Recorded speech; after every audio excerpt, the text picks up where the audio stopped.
2025 Oscars with me, Conan O'Brien.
I've hosted many award shows in my life. I hosted the Emmys twice. I believe I hosted the MTV Movie Awards.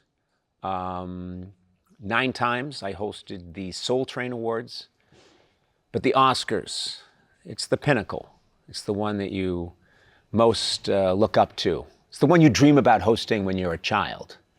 So it has great meaning for me to host the Oscars, as long as the pay is good. Looking into that.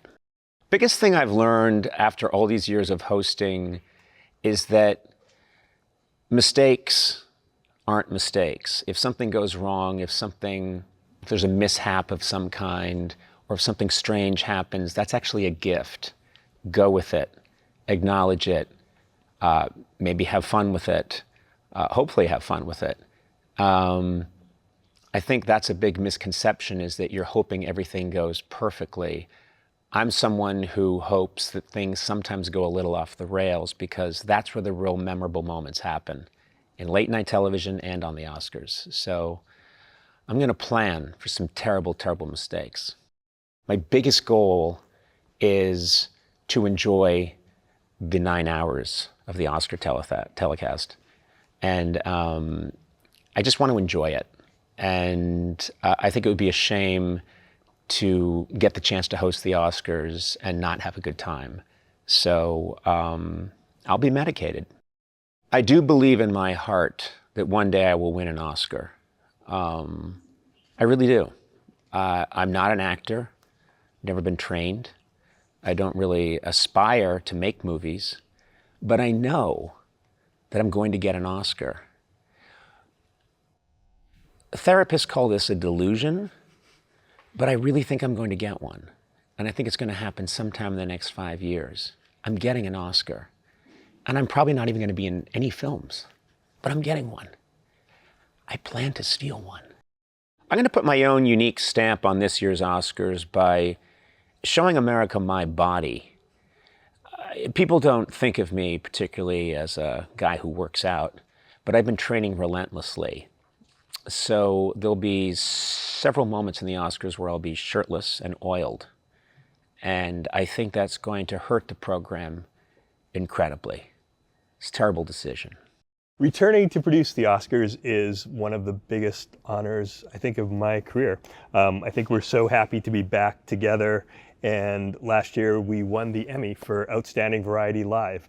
And we want to thank everybody who worked on the show, the thousands of people behind the scenes, and we are very fortunate to have the opportunity to do it together again. Yeah, it's a huge team effort, and we absolutely adore the team that work on the Oscars, and all of them are back this year for the most part. So yeah, we're just really thrilled to be able to have the honor of producing the show again.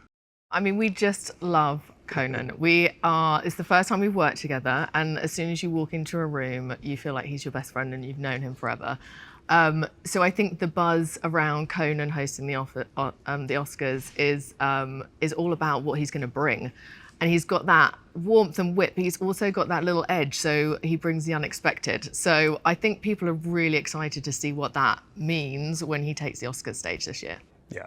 I mean, his wit and humor, his ability to react spontaneously, he keeps us laughing all day long. I think we're super fortunate in the fact that he and his team have been so generous with their time. They are involved with so many decisions around the show. We feel like he is part of the family.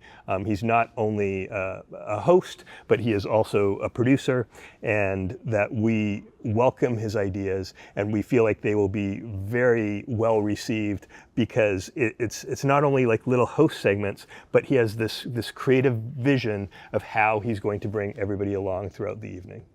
I mean, it's been a really heartbreaking time for LA and, you know, our friends, our community, our industry.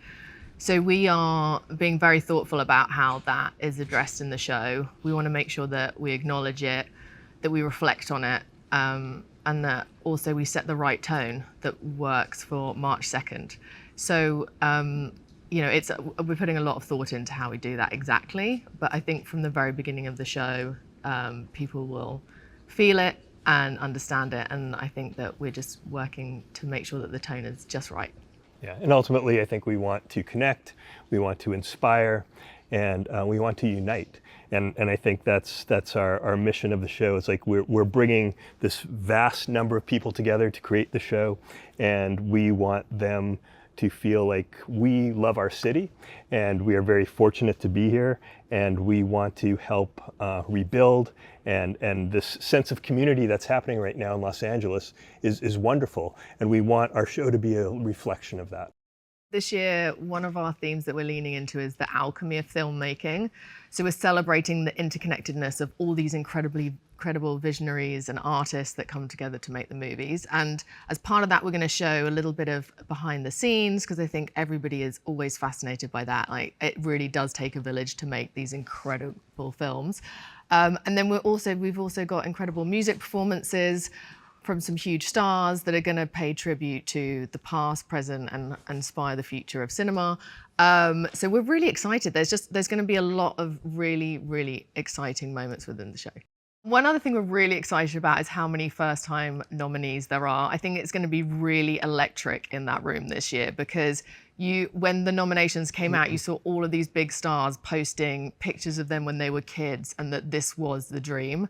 So having all of that energy in one room and like giving them the license to walk onto that stage and seize their moment, I think we're going to see dreams come true this year, which is really, really exciting.